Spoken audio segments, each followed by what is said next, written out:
اور ایک اور آیت جو میں نے آپ کو سنائی سورہ زمر کی آیت نمبر 53، بعض لوگوں پر کچھ مایوسی طاری ہو جاتی ہے، ہم اتنے عرصے سے گناہ کرتے چلے آ رہے ہیں، کیسے معافی ہو، کیسے ممکن ہے، کیسے چھٹکارا ملے گا؟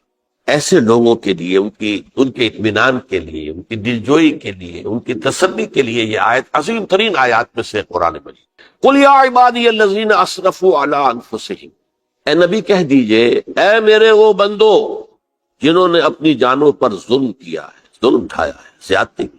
تم اگر گناہ کرتے رہے ہو تو اپنی جان پر ظلم کیا ہے، میرا تو کچھ نہیں بگاڑا، اللہ تو غنی ہے، اس کی تو سلطنت میں کوئی کمی نہیں آتی۔ ایک حدیث قدسی میں الفاظ آئے ہیں، میرے بندو اگر تم سب کے سب، اولکم و آخرکم و انسکم و جنکم، تمام انس و جن اور اولین سے لے کر آخرین تک کسی بدترین انسان جیسے فاسق و فاجر ہو جائیں، سب ابلیس بن جائیں، تب بھی میری سلطنت میں کوئی کمی نہیں ہے۔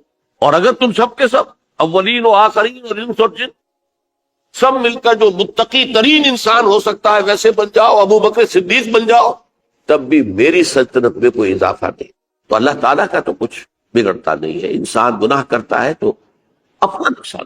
قل یا عبادی الذین اسرفوا علی انفسہم، کہہ دیجئے اے نبی اے میرے وہ بندو جنہوں نے اپنی جانوں پر ظلم کیا ہے، ستم کیا ہے، ظلم اٹھایا ہے، لا تقنطوا من رحمت اللہ۔ میں آج بعض حدیثیں اس موضوع پر آپ کو سناؤں گا، عجیب چشم کشا حدیثیں ہیں۔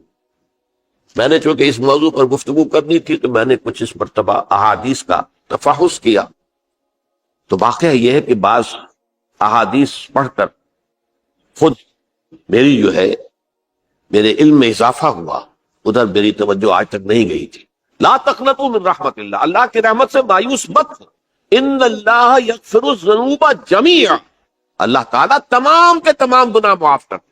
اللہ تعالیٰ کی قدرت ہے، اللہ کا اختیار ہے، اللہ کا فیصلہ ہے، لہذا مایوس نہ ہو، اصلاح کرو۔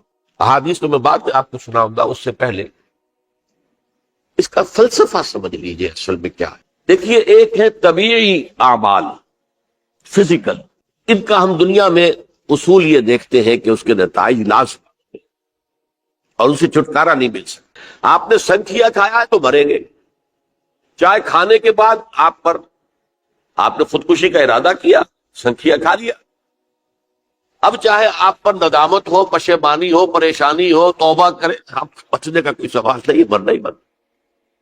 اتنا یہ کہ اللہ تعالیٰ جو ہے اپنی معجزانہ کسی قدرت سے اس عمل کا جو طبعی نتیجہ ہے اس کو نکلنے سے روک۔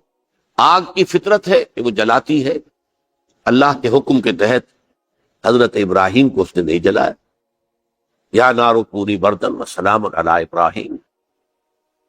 لیکن یہ ہمیشہ نہیں ہوتا، یہ تو ایک دفعہ ہو گیا بس۔ اللہ جب چاہے اب بھی کر سکتا ہے، لیکن یہ روز روز نہیں ہوتا۔ روز روز جو بھی فزیکل لاز ہیں وہ چلتے ہیں، اگر وہ نہ چلے تو کوئی سائنس پاسبل ہی نہ ہو، کوئی ٹیکنالوجی ممکن ہی نہ ہو۔ یہ تو ان فزیکل کیمیکل لاز جو ہے ان کا دوام ہے کہ جس کی وجہ سے یہ ساری سائنس اور ٹیکنالوجی اب کہاں سے کہاں پہنچ رہی ہے کہ عروج آدم خاکی سے انجم سے ہمیں جاتے ہیں کہ یہ ٹوٹا ہوا تارا کہیں بہی کا عمل نہ بن جائے۔ تو یہ توبہ جو ہے فزیکل اعمال میں مفید نہیں ہے، چاہے آپ پر یہ احساس میں کیا کر بیٹھا، کیا میں نے کیا، کیوں میں نے کھا لیا، یہ سن کیا، تو اب اثر کر۔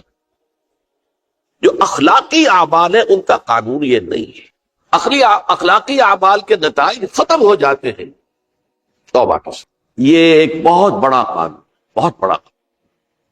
ایسا نہیں ہے کہ کسی گناہ سے انسان کی فطرت میں کوئی ایسی مستقل کجی واقع ہو جائے کہ جس کی اصلاح کی کوئی صورت ہی نہ ہو، یہ نہیں ہے۔